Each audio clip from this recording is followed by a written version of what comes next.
नमस्कार दोस्तों, कैसे हैं। उम्मीद करता हूँ स्वस्थ होंगे, व्यस्त होंगे और मस्त होंगे।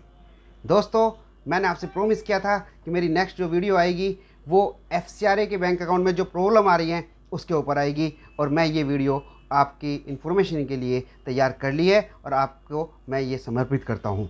दोस्तों, जैसे कि आप जानते हैं कि जो अभी एक नया प्रोविज़न आया एफसीआरए में, उसमें एक मेन रिक्वायरमेंट थी। उसमें क्या क्या चेंजेस आए थे वो तो मैंने आपको प्रीवियस वीडियो में दे दिए थे, लेकिन उसमें एक मेजर चेंजेस था। ऑल ओवर इंडिया में जितनी भी ऑर्गेनाइजेशन है और अगर वो एफसीआरए में रजिस्टर्ड हैं तो उन्हें एक बैंक अकाउंट सेपरेटली खुलवाना है। अभी तक वो बैंक अकाउंट एफसीआरए का जो बैंक अकाउंट होता था जिसमें फॉरेन फंडिंग रिसीव कर सकते थे केवल, और जिस अकाउंट में इंडियन अमाउंट अलाउड नहीं था, वो आप काफ़ी सारे बैंक में खोल सकते थे और किसी भी स्टेट में खोल सकते थे। लेकिन जो कि प्रीवियस वीडियो में जो मैंने आपको बताया था कि काफ़ी सारे चेंजेस आए हैं, उसमें एक चेंजेस ये था कि अब एफसीआरए रजिस्टर्ड ऑर्गेनाइजेशन को केवल और केवल एक बैंक अकाउंट जो दिल्ली में खुलेगा, एसबीआई की मेन ब्रांच में खुलेगा, वहीं पर ही आपको मेन अकाउंट खोलना है। और जैसे ये प्रोविज़न दोस्तों आया तो काफ़ी जो एनजीओ के जो ओनर थे उन्हें ये लगा कि हम दिल्ली में ये अकाउंट्स कैसे खोलेंगे। प्रैक्टिकली काफ़ी सारी प्रॉब्लम्स वो फेस कर रहे हैं। मेरे सामने क्वेश्चंस आ रहे हैं लैक ऑफ इन्फॉर्मेशन की वजह से, लैक ऑफ क्लैरिटी की वजह से। हालांकि गवर्नमेंट ने बहुत अच्छा सिस्टम डेवलप करा है कि आप लोगों को कोई दिक्कत ना रहे। बैंक एसबीआई के जो बैंक हैं उन्होंने बहुत अच्छा सिस्टम डेवलप करा है कि आप लोगों को किस तरह की प्रॉब्लम ना आए। तो आज जो मेरे सामने क्वेश्चंस आए हैं, मेरा जो पर्पज़ है इस वीडियो का, वो आपकी क्या प्रॉब्लम्स आ सकती हैं, उसका क्या सॉल्यूशन है, वो मैं आपको देने की कोशिश कर रहा हूँ। तो दोस्तों, प्रॉब्लम क्या हुई है अकाउंट खोलने में, तो जैसे मैंने आपको बताया कि आपकी रिक्वायरमेंट है to open a new FCRA bank account in the SBI Delhi. जो भी संस्थाएं रजिस्टर्ड हैं एफसीआरए में, ये प्रोविज़न उन पे अप्लीकेबल है कि आपको एसबीआई में ही अकाउंट खुलवाना है। जो संस्थाएं ऑलरेडी रजिस्टर्ड हैं या जो संस्थाएं नया एफसीआरए के लिए अप्लाई करना चाहती हैं या जो संस्थाएं रजिस्टर्ड नहीं है लेकिन प्रायर अप्रूवल के लिए अप्लाई करना चाहती हैं, तीनों के लिए एसबीआई की मेन ब्रांच में बैंक अकाउंट होना ज़रूरी है। समझ रहे हैं दोस्तों, अब ये जो बैंक अकाउंट खोलने में जो प्रॉब्लम्स हैं, जो प्रोविजंस हैं, आपके जो समस्याओं को समाधान करने के लिए जो बैंक ने करा है सिस्टम, मैं उस पर थोड़ा सा एक्सप्लेन करता हूँ जिससे आपको उसका बेनिफिट मिले। दोस्तों, सबसे पहले तो मैंने आपको बताया केवल और केवल स्पेसिफाइड ब्रांच में खोलना है, ठीक है। सेकंड दोस्तों, क्वेश्चन ये आता है जैसे एक एफसीआरए रजिस्टर्ड एनजीओ है तो उसके ना मेनली दो अकाउंट होता है प्रैक्टिकली। एक तो होता है वो अकाउंट जिसमें वो फॉरेन फंडिंग रिसीव कर सकते हैं और उसमें आप इंडियन अमाउंट जमा करा ही नहीं सकते। दूसरा होता है utilisation account and other account, कि अगर फॉरेन फंडिंग एक अकाउंट में आती है तो दूसरे अकाउंट को यूटिलाइजेशन अकाउंट आप ओपन कर सकते हैं। तो क्वेश्चन ये होता है दोस्तों कि क्या ये मेन अकाउंट है जो फॉरेन फंडिंग, या हमें दूसरे अकाउंट भी एसबीआई में ही खुलवाने हैं और दिल्ली में खुलवाने हैं? नहीं दोस्तों, केवल आपको मेन अकाउंट खुलवाना है। जो फंडिंग रिसीव होती है केवल उसके लिए, यूटिलाइजेशन के लिए आप दूसरे अकाउंट खोल सकते हैं, दूसरी जगह खोल सकते हैं, आपको एफसीआरए में इंटीमेशन देनी पड़ेगी। तो आप अदर अकाउंट को भी, मतलब अदर अकाउंट के लिए ये प्रोविज़न अप्लीकेबल नहीं है। तीसरी चीज़ दोस्तों, ट्रांजैक्शनल पीरियड। दोस्तों, ट्रांजैक्शन पीरियड जब ये प्रोविज़न आया, और ये प्रोविज़न कब तक वैलिड है, किस पीरियड के बाद ये प्रोविज़न अप्लीकेबल हो जाता है, उसे कहते हैं ट्रांजैक्शन पीरियड। वो 29/9/2021 से लेके 29/9/20 से लेके 31 मार्च 2021 तक ट्रांजैक्शन पीरियड है। दोस्तों, इसका क्या मतलब हुआ? जो संस्थाएं इस पीरियड के बीच में रजिस्टर्ड हैं, जो संस्थाएं ऑलरेडी रजिस्टर्ड हैं और इस पीरियड के बीच में अगर वो फंडिंग रिसीव कर रही हैं तो वो रिसीव कर सकती हैं। लेकिन अगर आपने अपनी formality, legal formality, bank account open करने की जो लीगल फॉर्मेलिटी है वो पूरी कर ली, तो आपको फिर एफसीआरए इसी बैंक अकाउंट में लेना है जो आपने नया अकाउंट खोला है। इसका मतलब क्या हुआ? जब आप बैंक अकाउंट खुलवा लें या आपका 31 मार्च 2021 तक जो भी जल्दी हो, जो भी जल्दी डेट पड़ रही है, उसके बाद आप जो फॉरेन कंट्रीब्यूशन रिसीव करेंगे आप अपने नए बैंक अकाउंट में ही रिसीव करेंगे, पुराने वाले में नहीं करेंगे। दोस्तों, शायद क्लियर हुआ होगा आपको। अब दोस्तों, ये क्वेश्चन क्रिएट होता है कि जब आप अपने एसबीआई का जो अकाउंट खोलना है, एसबीआई का जो आपको मेन अकाउंट खोलना है, वो कहाँ पे खोलेंगे? मैंने कहा नई दिल्ली में मेन ब्रांच संसद मार्ग पे ही खोलना है। तो दोस्तों प्रैक्टिकली तो बहुत सारी प्रॉब्लम आ जाएगी। आप उड़ीसा में हैं, कोलकाता में हैं, दिल्ली से बाहर में हैं, तो क्या सबको वहाँ पे आके ये अकाउंट खोलना पड़ेगा? It's very typical. और साथ साथ मैंने आपको बताया था कि गवर्नमेंट ने बैंक के जो बॉडी है, बैंक का जो ऑर्गेनाइजेशन है, उन्होंने इस प्रॉब्लम को सोल्व किया है। इस उन्हें पता था कि ये वाली प्रॉब्लम आएगी। तो दोस्तों आप ये अकाउंट डायरेक्टली मेन ब्रांच में भी खुलवा सकते हैं और अपनी लोकल ब्रांच जो एसबीआई है वहाँ पे भी खुलवा सकते हैं। वहाँ पे भी खुलवाने का मतलब क्या है, वहाँ पे खुलवाएंगे नहीं, बल्कि वो आपकी हेल्प करेंगे इस अकाउंट को मेन ब्रांच में खोलने के लिए। कैसे दोस्तों? सपोज करते हैं कि आपका जो ऑर्गेनाइजेशन है वो कोलकाता में है, अब आपको ये रिक्वायरमेंट पूरी करनी है, तो आप अपनी नियरेस्ट ब्रांच पे जाएंगे, वहाँ पे कहेंगे कि भाई हमारी ऑर्गेनाइजेशन है और हमें एक एफसीआर अकाउंट खोलना है, तो वो ब्रांच आपसे डॉक्यूमेंट लेगी और अपनी मेन ब्रांच जो दिल्ली संसद मार्ग है वहाँ पे उसे कोऑर्डिनेशन करेगी, कोरस्पोंडेंस करेगी आपस में, और आपका वो अकाउंट ओपन खुल जाएगा। आपको दिल्ली आने की ज़रूरत नहीं है। हालांकि वो अकाउंट खुलेगा दिल्ली में ही, समझ रहे हैं आप, लेकिन आपको नियरेस्ट ब्रांच जो है वो आपके लिए यूज़फुल रहेगी। अब क्वेश्चन दोस्तों मेरे से ये भी पूछा गया था कि सर हमारा रजिस्टर्ड ऑफिस एक पर्टिकुलर एरिया में है, तो क्या हमें नियरेस्ट ब्रांच पे जाना है या किसी दूसरी ब्रांच में भी जा सकते हैं? आप किसी भी ब्रांच में जा सकते हैं, नियरेस्ट ब्रांच हो या आपके चॉइस की कोई अदर एसबीआई की ब्रांच हो, लेकिन होनी एसबीआई की चाहिए, तो आप उसमें भी जाके वो खोल सकते हैं, इसमें कोई दिक्कत नहीं है। नेक्स्ट क्वेश्चन क्या आता है दोस्तों, जब भी आप एफसीआरए का अकाउंट खोलेंगे, एनजीओ का अकाउंट खोलेंगे, तो काफ़ी सारे क्वेश्चंस आते हैं, सर क्या हम सेविंग अकाउंट खोलें या करंट अकाउंट खोलें? बहुत इंपॉर्टेंट क्वेश्चन है।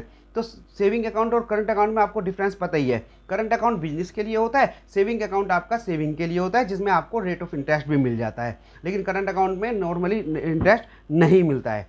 तो दोस्तों क्वेश्चन ये आता है एनजीओ की तरफ से, जो मेरे पास काफ़ी क्वेश्चन आए कि सर हम ये अकाउंट खुलवा रहे हैं, तो हमें सेविंग में खुलवाना है या करंट में खुलवाना है? तो ये आपकी चॉइस है, आप किस में भी खुलवा सकते हैं, लेकिन इंपॉर्टेंट पार्ट मैं आपको बता देता हूं दोस्तों कि सेविंग अकाउंट अगर आप खुलवाना चाहते हैं तो आपके पास 12A का बेनिफिट होना चाहिए। 12A का रजिस्ट्रेशन अगर होगा तो वो खोलते हुए आपके 12A का रजिस्ट्रेशन मांगेंगे। अगर आपने वो दे दिया तो सेविंग अकाउंट आप खोल सकते हैं, अगर आपने नहीं दिया तो वो करंट अकाउंट खोलेंगे, सेविंग नहीं खोलेंगे अगर आपके पास 12A का रजिस्ट्रेशन नहीं है।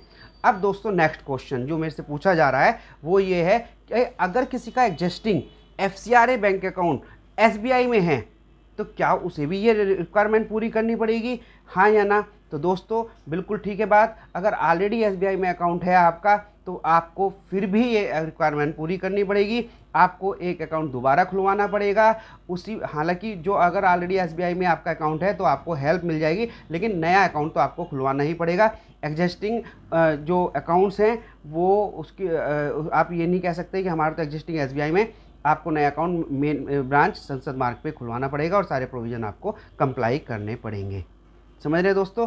तो दोस्तों अब मैं आपको ये बताने जा रहा हूँ कि जो अकाउंट आप बैंक में ओपन करेंगे, छोटा सा क्या प्रोसीजर होगा। आप अपने जो एप्लीकेशन ऑफ फॉर्म होता है वो फिल करेंगे, उसमें सारे डॉक्यूमेंट लगाएंगे, केवाईसी लगाएंगे, जो भी ऑथराइज सिग्नेटरी हैं, मेंबरों की नहीं, मेंबरों की तो डिटेल जाएगी, लेकिन जो केवाईसी होगी वो सिग्नेटरी की होगी, जो उसमें सिग्नेटरी होंगे, और कॉपी ऑफ कॉन्स्टिट्यूशन लगेगा, है ना।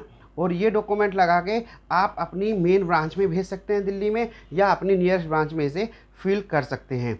और अगर आपने सारे डॉक्यूमेंट प्रॉपर फिल करे हैं और कोई उसमें कोई भी आपने कॉलम खाली नहीं छोड़ा, सारी इन्फॉर्मेशन भरी है, तो आप लोकल जो ब्रांच है वो आपसे डॉक्यूमेंट लेगी, दिल्ली में जो ब्रांच है उसे कोऑर्डिनेशन करेगी, और सब कुछ अगर ओके है, हालांकि होगा नहीं, कुछ ना कुछ कमी निकलेगी, नया प्रोसीजर है, प्रैक्टिकली मैं आपको बताऊं, तो आपको 3-4 दिन में वो अकाउंट मिल सकता है। मिल सकता है, मैं ये नहीं कहूँगा मिलेगा। और अगर कोई डिस्क्रिपेंसी होती है तो आप उसे डिस्क्रिपेंसी को पूरी कीजिए।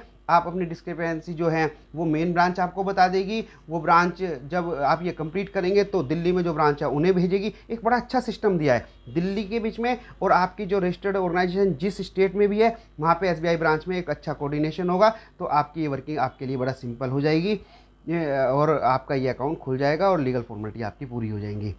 अब दोस्तों एक इम्पोर्टेंट और पार्ट मैं बताता हूँ कि अगर आपका एफसीआरए क्या क्या प्रोसीजर रहेगा। अभी एक नया, मैंने कहा ना चेंजेस आए तो नया प्रोसीजर, और बैंक ने भी अपने स्टैंडर्ड प्रैक्टिस जो है उसे भी अडोप्ट किया है। तो उसमें एक पॉइंट है कि एफसीआरए अगर आप रिसीव करते हैं स्विफ्ट मोड में तो क्या प्रोसीजर रहेगा। आपने एफसीआरए अकाउंट खुलवा लिया, अब उसमें जैसे ही आप फॉरेन फंडिंग रिसीव करेंगे तो आपके पास अब एक एसएमएस आया करेगा कि आपके अकाउंट में इतना अमाउंट रेडी है आने के लिए, और आपके पास एसएमएस आया।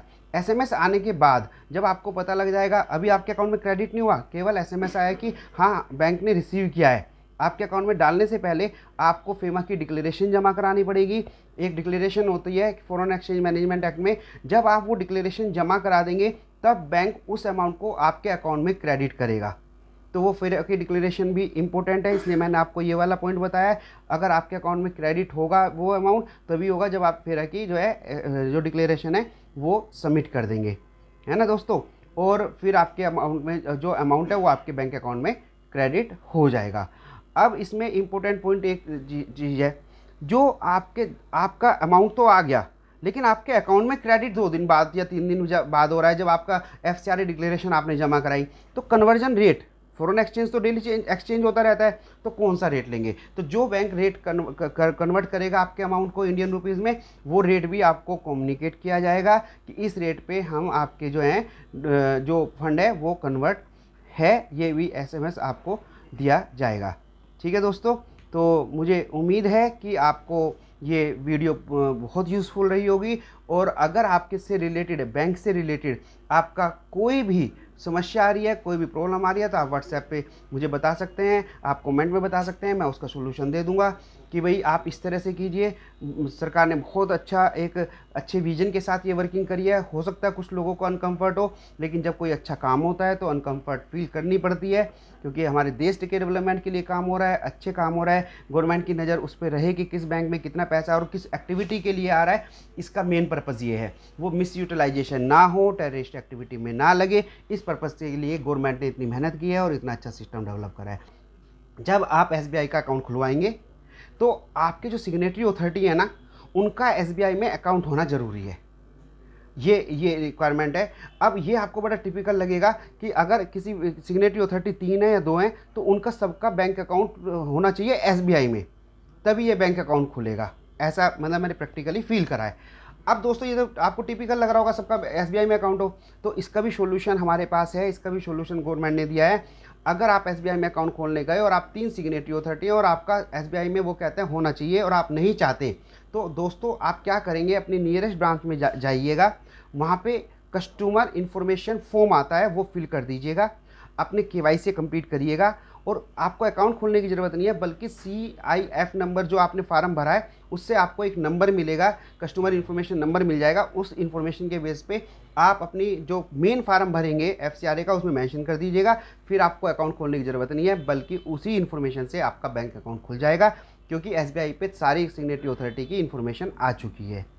तो दोस्तों मुझे पूरी उम्मीद है कि ये आपको बहुत अच्छी इन्फॉर्मेशन लगेगी, जिन्हें बैंक अकाउंट ओपन करने में प्रॉब्लम आ रही है और इसमें क्या क्या डॉक्यूमेंट लगेंगे, एक थोड़ा सा जो भी प्रोसीजर में आपको प्रॉब्लम आए, यू आर मोस्ट वेलकम, मुझे कमेंट कीजिए, I will try to give the answer on practical basis. ठीक है, तो थैंक यू दोस्तों, thank you so much, best wishes.